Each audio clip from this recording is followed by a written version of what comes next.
po, para po sa inyo, ano po ang kahulugan ng isang negosyante? Para sa akin bilang isang nagtitinda sa news na to, ang isang negosyante ay tawag doon. Wait lang nag-isip ko. Hobby sa kanya, tapos passion niya rin yun. Yun lang po.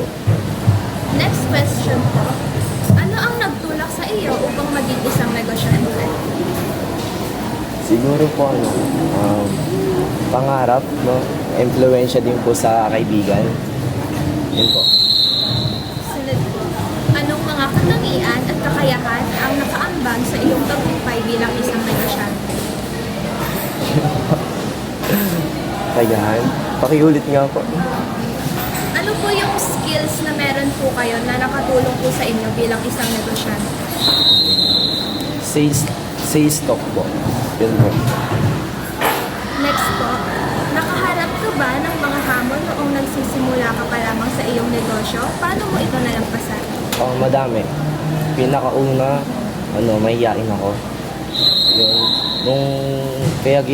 Kaya ko po nalagpasan yung mahihain ko.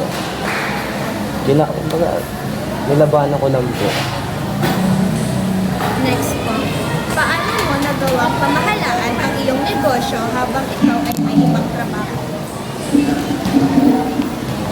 Time management po. Next, paano ka nanatiling updated sa mga uso at pagbabago sa industriya? Sabay lang po sa trends. And for last, anong payo ang maibibigay mo sa isang taong gustong magsimula ng sariling negosyo? Una, dapat gumawa sila ng plano. Dapat wag nilang ibuhos lahat sa umpisa. Dapat meron silang pangalawang plano. Yun.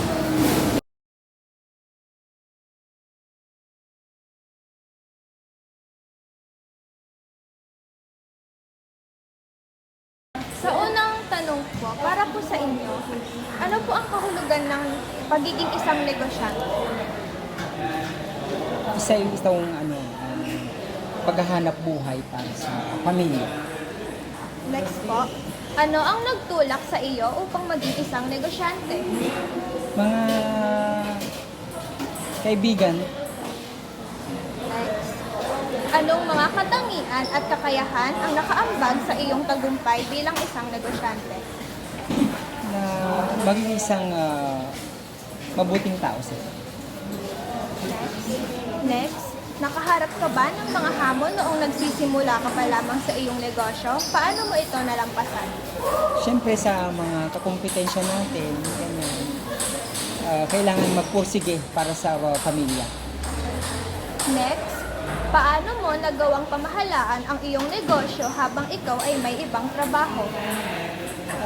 Kailangan natin magsumikap, gumising ng maaga para sa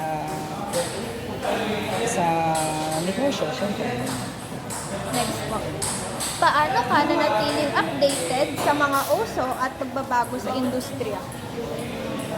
Siyempre nakikisabay sa lahat. And for last, anong payo ang maibibigay mo sa isang taong gustong magsimula ng sariling negosyo? Kailangan nilang magpursige sa buhay, kailangan positive lagi. Saka magsumikap. Ayan. Thank you Thank po. you.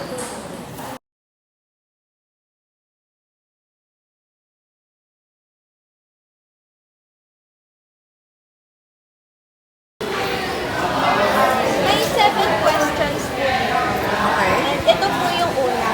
Para po sa inyo, ano po ang kahulugan ng isang negosyante?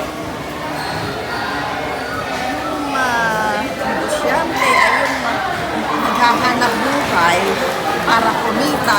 Yung may sariling may sariling business ka. Hindi yung nagpumapasok sa isang yung naging empleyado lang.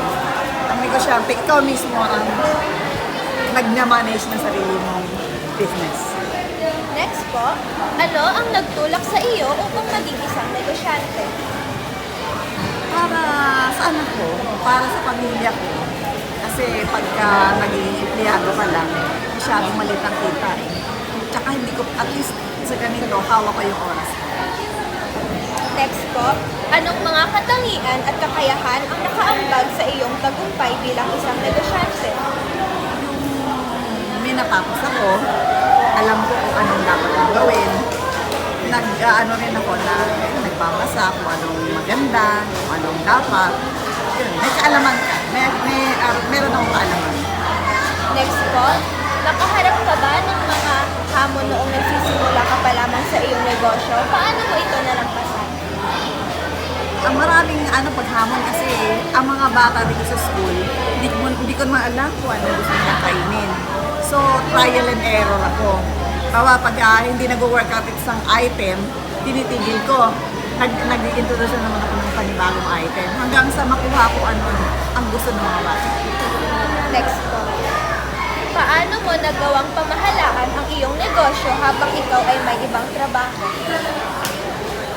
Kasi dapat sa negosyo on hand ka. Hindi ka pwedeng yung ipapabayang gusto mo. Pag hindi ka on hand, malamang na hindi mag-work out, malugi ka. Mas magandang yung ikaw mismo talaga nakikita mo kung anong kailangan, anong dapat gawin. Next po, paano ka nanatiling updated sa mga uso at pagbabago sa industriya? Siyempre, telepono sa mga tinitingnan ko rin kung ano mga uso ngayon, ano yung mga gusto ng mga bata. Nagbabasa ako, nagagaano ako sa online. Last na po, anong payo ang maibibigay mo sa isang taong gustong pagsimula ng sariling negosyo? Yung huwag magmadali kasi talaga pag may negosyo, trial and error yan. Tsaka kailangan medyo mahaba ang pisig mo. Pagka ang ano mo, yung hunan mo napakaliit. It's either sa umpisa talagang lugi eh. So kailangan talagang try and try hanggang sa makuha mo talaga kung ano mga kailangan mong ibenta. Yun lang po, thank you. You're welcome. Pwede po picture.